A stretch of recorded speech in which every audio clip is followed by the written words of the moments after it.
Hello दोस्तों, क्या हाल चाल है? ठीक हो? तबीयत से ठीक हो? सी मेरे संगत मेरी तो आपको पता होना चाहिए। तो नवे वीडियो के नाल तो नवे व्लॉग के नाल हाजिर थी गयो से अज आ गया अस राव साहब को। राव साहब और ज़मीन तैयार करने पे वही मक्की दी ज़मीन तैयार थी पे। पहले रूटर मारा आने वाला हाल साल मार के ते छोड़ दी से। अज मौसम बेहतरीन आई, फर्स्ट क्लास आई ते गड्डी हुण आखिरी हल देंदी पई है।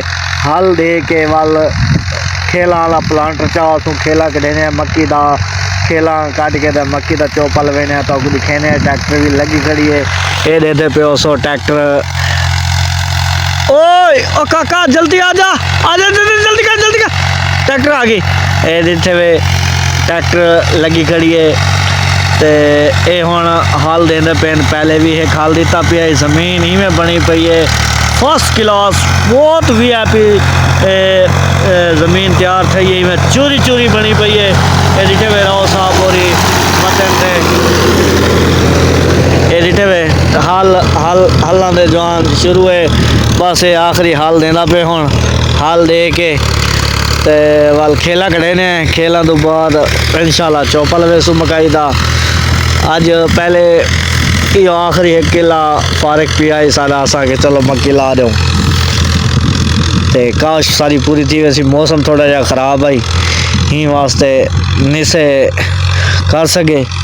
बारिश आ गई है वालो दोबारा दूजा रूट मारना पै गया साकू ते अल्लाह खैर करे सी। अज असा कोशिश ही चाहें भी खेला कट दूँ ते कल असा चौपा लवा दे सो। मौसम कुछ बेहतरीन है सादा। हुण संगत दुआ करो बस मौसम ठीक रहे वजे असा चौपा लवा गिनू मक्की दी औसत माशाल्लाह सोहनी आ वजे। बीज भी तक दिखेने जेड़ा असा गेना है।